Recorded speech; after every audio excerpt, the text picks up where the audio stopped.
Okay, so welcome to the series CP313. So we'll be doing mobile applications development theory first. Then after that, we'll be doing its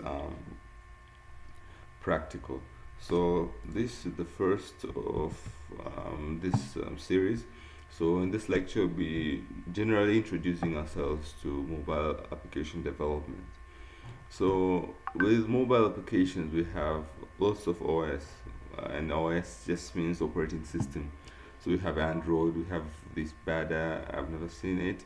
Have BlackBerry OS, used to be very popular. iOS is very popular. Everybody using iPhones, probably using this iOS. Have Windows Phone operating system. It's also kind of popular as well, though it's not be doing very great compared to Android and iOS. So in this lecture series, we'll be focusing mainly on the Android OS. So the Android OS is open source, meaning everybody can access it. Um, Everybody can contribute to it. So it means no one has to pay anything to access it. So it's free. Everybody can use it, and it's Linux based. So the Android OS is not natively Linux distribution. Like it is not. It is derived from a Linux-based kernel. So the kernel, the Linux kernel, was modified. Then from that, the Android OS was made. So it's not a distribution of Linux, but it's just using a modified Linux kernel. So it generally enjoys the security of the Linux kernel. And differences between this Android OS and the Linux is, first of all, you can see the way the application ecosystem, the way we download apps in the Android devices is like we download them from Play Store, for example. From Android OS, we have a package management tool, package management system. That's the way it works is totally different from the Android OS. So you can see right there, it's very distinct. They're very different.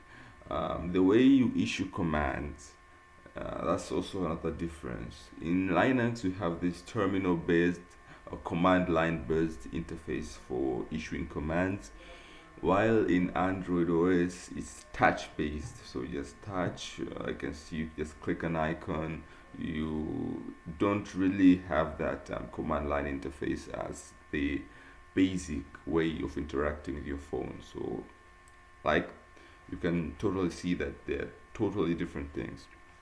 So the Android OS was developed by Open Handset Alliance. So this was led by Google and some other companies, but Google being the major player here. So probably some people would just say it's done by Google. So in this lecture series, we'll be looking into Android programming using Java programming language. So a prerequisite for this course is knowing Java, at least the basics of it. Okay, so so what is Android? Okay, so what is it really? So it's an open source Linux-based operating system for mobile devices such as smartphones and tablet computers. We've talked with open source. We've talked about how is it Linux based.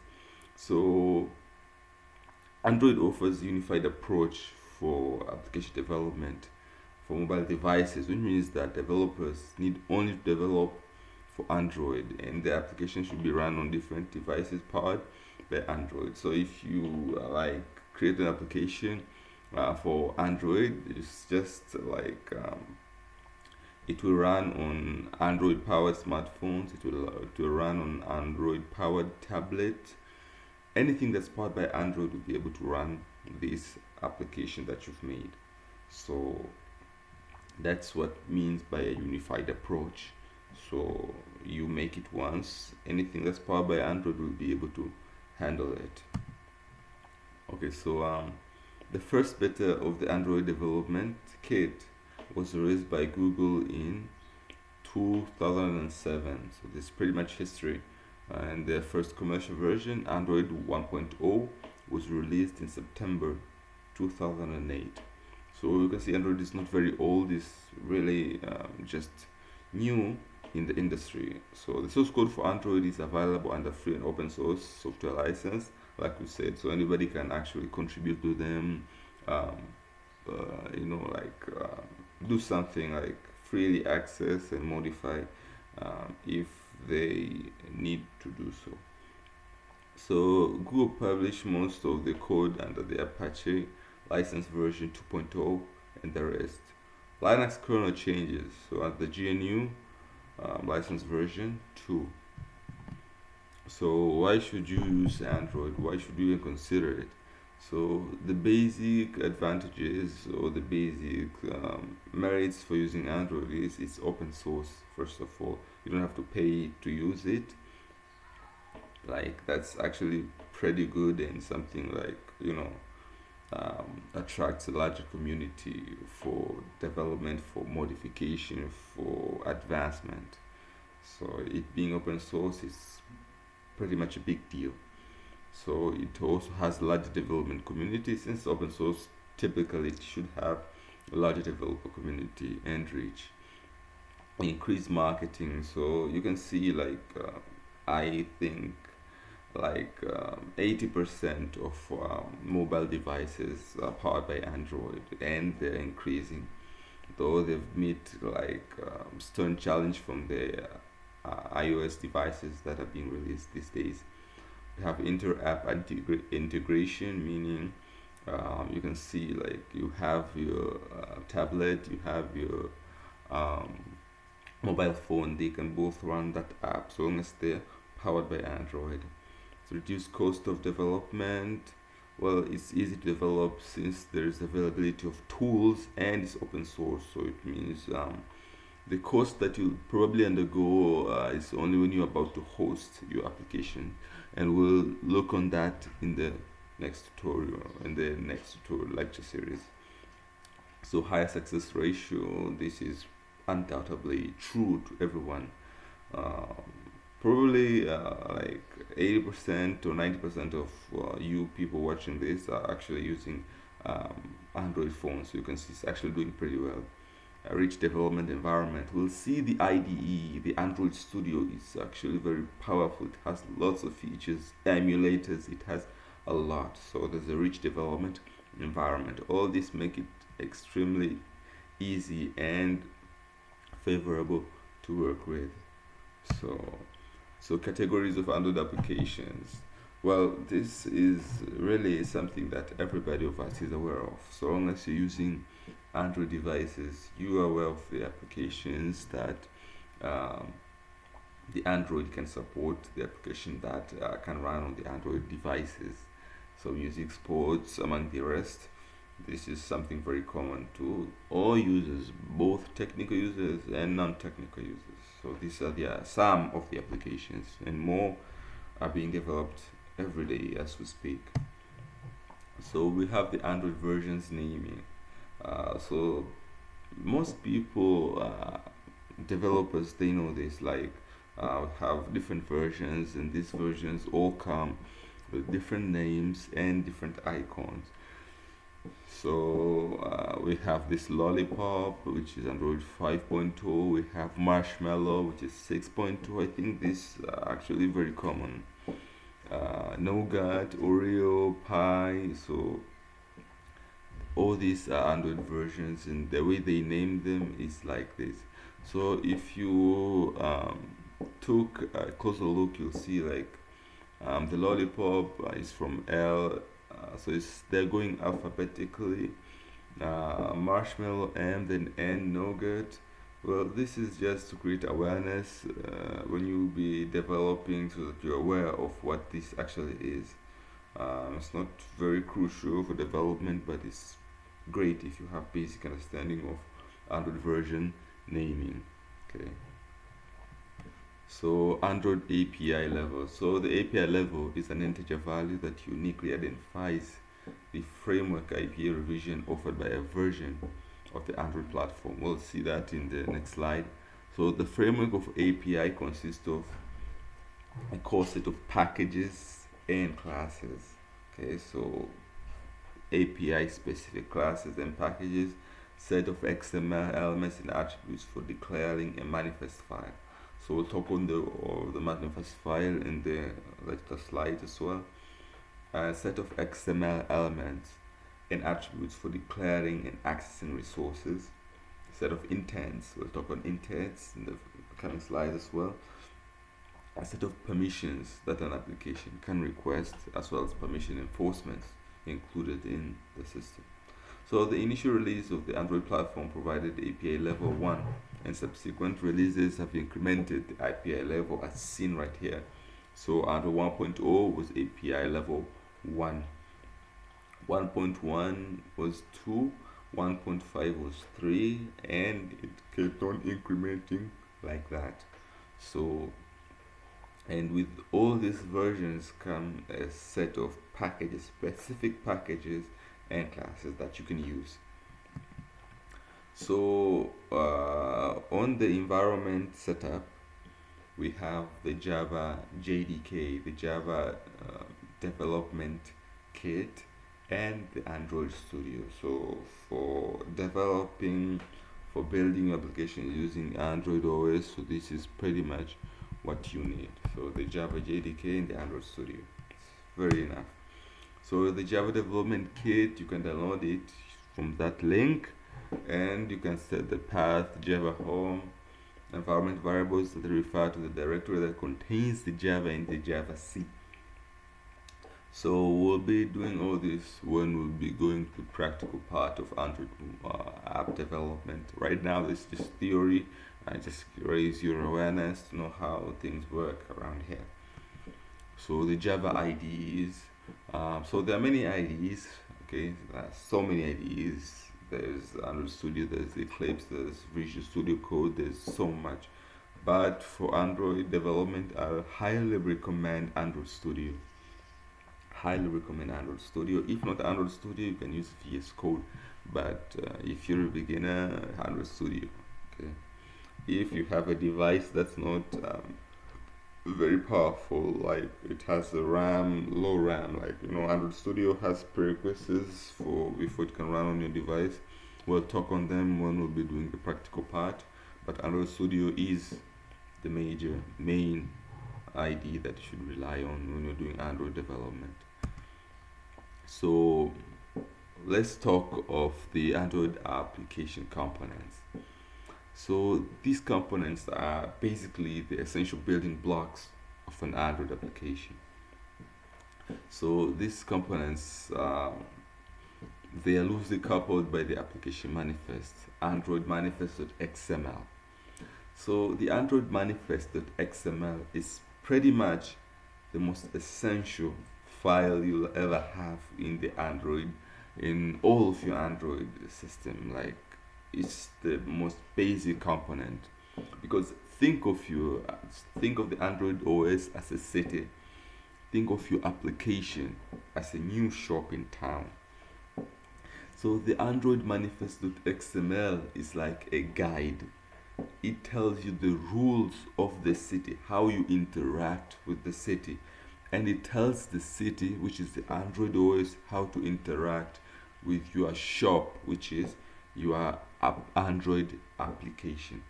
So the Android manifest.xml is like the middleman that connects your Android application to the Android OS. So it's actually pretty essential. It's pretty much something that you have to understand. Anything that's not declared in the Android manifest.xml means that the Android OS will not be able to interact with it. Okay, so rule of thumb is the Android manifest.xml is pretty much the most basic essential component that you'll ever have. Okay, so these are some of other application components. So we have the activities. So the activities, they detect the user interface and the user interaction to the smartphone screen. So the activity is pretty much the screen. The service, they handle background processing and that are associated with an application. For example, you can open, let's say, Boomplay music, for example, Then you can just like run something, and then you can close the application, but that audio is still running in the background. That's done by services. We have broadcast receivers, so they handle communication between Android OS and applications. Say you are downloading something, when it's done, you'll be notified that something is available already, finished downloading. So that's done by broadcast receivers. We have the content provider. So this deal with anything that has to do with data and database management issues. So anything database related is done by the content providers. So in depth, the activity. So an activity represents a single screen with user interface. So it's pretty much a screen. Okay. So in short, activity performs action on the screen. Okay. So the screen is that's an activity. For example, an email application might have one activity that shows the list of new emails, another activity to compose an email, and another activity for reading email. So if an application has more than one activity, then one of them should be marked as the activity that is presented when the application is launched. So if you've done like, so you can say like there are pages, like different pages in applications. So we call them activities in mobile app and Android app development. So if your application has more than one activity, like say this email application that took as an example above, like it has it has an activity to show list of new emails, one to compose an email, another to read emails. Have to specify which one starts when your app is launched. Okay, it's like the home activity. Okay, the main activity. So you have to do that so as to avoid confusing your Android application, not knowing what to start with. So you have to do that. So an activity is implemented as a subclass of activity. So this is how you will extend, or how you will implement your activity. So basically, public class main activity extends activity. So this is Java code, and this is how you'll be um, creating your activities. You just extend the main activity that has everything that you need to manage the screen, everything that you need to interact with the screen. Okay, so having these classes that are already predefined makes it easier and quicker to develop your applications. So services, like I said, um, a service is a component that runs in the background to perform long-running operations. Okay, so for example, like I gave an example, you can play music in the background while using a different application. This is pretty common. I'm sure everybody has done this once or more in their time during using an um, Android device. Okay, so a service is implemented as a subclass of service class as follows. So you can see right there, public class my service extends service. So public class my service, in my service there you can like put any name that you want, you know, just make sure it's descriptive of the service that you're creating. Say background music service, but it extends service class. Okay, so and we use Camo casing in Java, like you can see, we use Camo casing. Okay, so we have broadcast receivers as well. So by definition, broadcast receiver simply respond to broadcast messages from other applications or from the system. So they respond to broadcast messages, messages that have been broadcasted.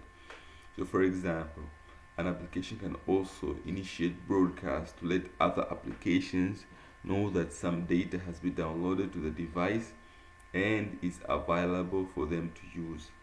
So this is broadcast receiver who will interpret this communication and it will initiate appropriate action. For example, some applications, like you can see, you're downloading, let's say, a PDF file. So it will be downloading it. After it's done downloading it, it will automatically open the file. So that's done by broadcast receivers. So they wait for that broadcast message. Is it ready? Yes, open it. It's not, keep on waiting till the file is downloaded, then you open or display it to the user.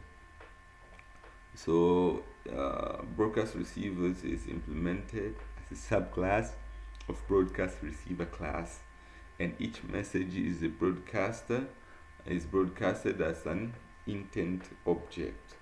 So we'll talk on intent later on, but basically the major basic syntax of broadcast receivers is like that. So public class, my receiver, extend broadcast receiver class. So each message is broadcasted as an intent object. So we have that. So we can see like public void on receive context slash intent. Okay, so each broadcast message will be treated as an intent object. So the content providers. So like I said, content provider component supplies data from one application to another on request. Like I said, it deals majorly on data transfer and databases. So it supplies data from one application to another use on request. So when requested, it actually does the fetching, the retrieving of data, either it's from the database or from the device itself or from anywhere that data is stored. Okay, so such requests are handled by methods of the content resolver class, which is the main class for content providers that are used by content providers. So the data may be stored in the file system, may be stored in the database, or somewhere else entirely. Wherever the data is stored, the content resolver class has methods for retrieving that data. So the content provider implements a subclass of content provider class and must implement a standard set of APIs that enable other applications to perform transactions. So the transactions may either request of data, sending of data. So it has to have some set of APIs that enable other applications to perform transactions successfully. Like if you want to access data from the database, you have to have APIs, and an API is the application programming interface. So you have to have an API that will enable you to successfully communicate with the database such that it gives you the data that you're requesting. Okay, so APIs in content provider is literally very important to have. So we have many other components, like we have fragments, which represent portion of user interface in an activity. We'll talk on these components. We'll talk about them in brief in the coming tutorials, but just so we have basic awareness of what they are, the other components, have the views.